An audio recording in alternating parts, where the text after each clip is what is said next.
So this is the first one. It says find a third degree polynomial function f of x with the real coefficients that have 3 and 2i as zeros. If 2i is a 0, then negative 2i is also a 0. And you can start by multiplying those two together first so that you can get rid of your I. Remember the shortcut on those is the a squared plus b squared. So the a squared in this case is your x. The b is what's in front of the I. So it doesn't matter if you keep it negative or positive. You're going to square it, so it's going to go away. So the b squared would be the 4, and that's what this is, x squared plus 4. And then multiply it times x minus 3. Most of you did that correctly. Oh, I lost my skirt. It's just in a different color. But you forgot, and you did it on the test too. Your f of x. Don't forget it. If you're giving me a function, it has to be f of x. Okay? Hannah. So the a squared is like the a. It's not what's in front of it. Correct. A is the term. B is what's in front of the I. Because what happens is by changing it to plus instead of minus, we are using the I. Because if you just kept it, it's technically a squared, right? A squared minus, and then it would be bi squared. That's normally how you multiply out difference two squares. But because the I squared will always be positive, we change that negative to positive and we get rid of the I. Second question was this, okay? This is one in which I love when you guys are like, what you do in class is easy, and then what you do on the quiz or test is harder, okay? I gave you 150 today. You're welcome. This is a lot of possibles, and it wasn't like the first couple, right? It took you till you got to 6 to find one, negative 6 actually. That was your first real root. Then you had to reduce it a degree, which made it x squared minus 6x plus 25, and that could not be factored. So then I gave you the quadratic. The quadratic gives you two roots, which are 3 plus 4i and 3 minus 4i. Now it said find all the zeros, which means you have to include the negative 6 you got at the beginning and then the additional 2 that you found using the quadratic. It didn't ask for it, but your quiz is going to break that question down into give me the possibles, give me the roots, and linear factors. So remember the linear factors are where it's x minus whatever that root is. So if I asked you to write it as a product of linear factors, it would look like that. X plus 6, x minus 3 minus 4i, and x minus 3 plus 4i. Remember, linear factors can't have squareds, and they can't have fractions. So the ones we did in the examples yesterday, we got rid of the fraction. You're going to need to do that if your answer has a fraction in it for your quiz. Patty. Wait, so those are the roots? So these are the roots. These here are the roots, right? This is my possible roots, and this would be the linear factors. So your quiz is going to break it down into those parts. Make sure you're prepared for it. What do we do if it's squared? If it's squared, you'd need to break it down further. So that's where if it can't be factored, your quadratic comes into play, or your even root property if it's in standard form. Yep, Nick. Oh, sorry. That's not that many possibles. Like, even though it's 150, I know it's alarmingly large because it's 3 digits. But it's not that many possibles. Yeah. So. It's 11. Yeah. What? Oh, yeah. It's 22. So you just said that. No, it's not. You can't have any fraction, right? Correct. You can't have any squares and you can't have any fractions. God bless you. Okay, then the last one was use the given 0 to find all the zeros of the function. So if I gave you a complex 0, which is obviously what's going to happen, then you have to know that its conjugate is also a root. So I knew if negative 3 plus I was a root, that negative 3 minus I was a root. Then I would FOIL those out or use the shortcut, which is this part. So the sign in front changes. It'd be x plus 3 minus I and x plus 3 plus I. His x plus 3 is now your a, and 1 is your b. So a squared plus b squared gives you x squared plus 6x plus 10. That's going to go on the outside of your division bar, and then you divide. If when you divide you do not get a 0 here, you did something wrong up here or in your division, okay? If it's a factor, it has to be a factor, which means it has to be 0. That's one way you can catch a mistake. So then I got my remaining factor, which is 4x minus 1, and the question asked for the zeros.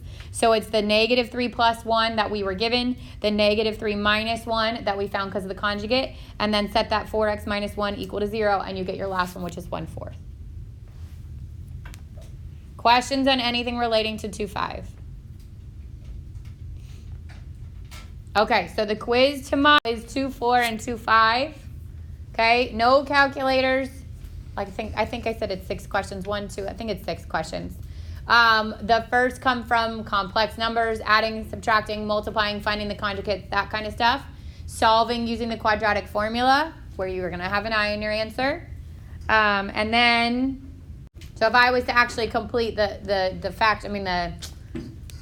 fraction that's there, right? 3 plus 4i over 4 minus 5i, what would I have to multiply the top and the bottom by? 4 plus 5i. And then be very careful, because this is where, as smart as you are, you make some interesting choices with multiplying and adding, especially when the signs are different.